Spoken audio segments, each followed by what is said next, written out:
Welcome back to my channel. ഇന്ന് DNG വ്ളോഗിൽ veg egg ബിരിയാണിയാണ്. അപ്പം ബിരിയാണിയുടെ 1 കപ്പ് റൈസ് എടുത്തിട്ടുണ്ട്. അതിനകത്ത് 2 കപ്പ് വെള്ളം ചേർത്ത് അതിനകത്ത് വെളിച്ചെണ്ണയും നെയ്യും കൂടി ഒഴിച്ച് അതിനെ വേവിച്ച് വച്ചിട്ടുണ്ട്. ഇനി വേണ്ടത് വെജിറ്റബിൾസാണ്.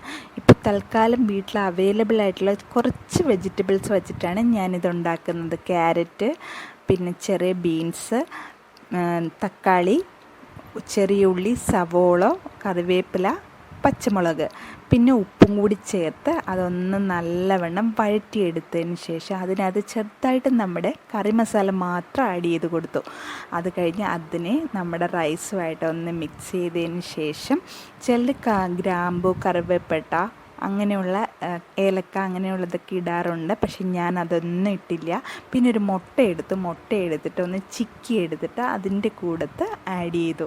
ഇത്രയും മാത്രമേ ഞാൻ ബിരിയാണിയിൽ ഇട്ടിട്ടുള്ളൂ. പിന്നെ ഇട്ടത് മല്ലിയിലയാണ് കേട്ടോ.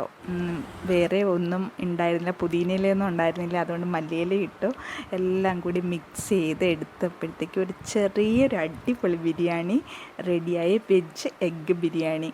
അപ്പോൾ നമുക്ക് ഹോസ്റ്റലിലൊക്കെ നിൽക്കുന്നവർക്ക് പെട്ടെന്ന് ഉണ്ടാക്കി കഴിക്കാൻ പറ്റുന്ന രീതിയിലുള്ള ബിരിയാണിയാണ്. വീട്ടിലും ഉണ്ടാക്കാം, നോ പ്രോബ്ലം. അപ്പോൾ എല്ലാവർക്കും എൻ്റെ വീഡിയോ ഇഷ്ടമായെന്ന് എഴുതുന്നു. Thank you so much for watching my video. അപ്പോൾ ആദ്യമായിട്ട് എൻ്റെ വീഡിയോ കാണുന്നവരാണെങ്കിൽ ഒന്ന് സബ്സ്ക്രൈബ് ചെയ്തേക്കണം, ലൈക്ക് ചെയ്തേക്കണം, കമൻറ്റ് ചെയ്തേക്കണം. Thank you so much. Bye bye. Take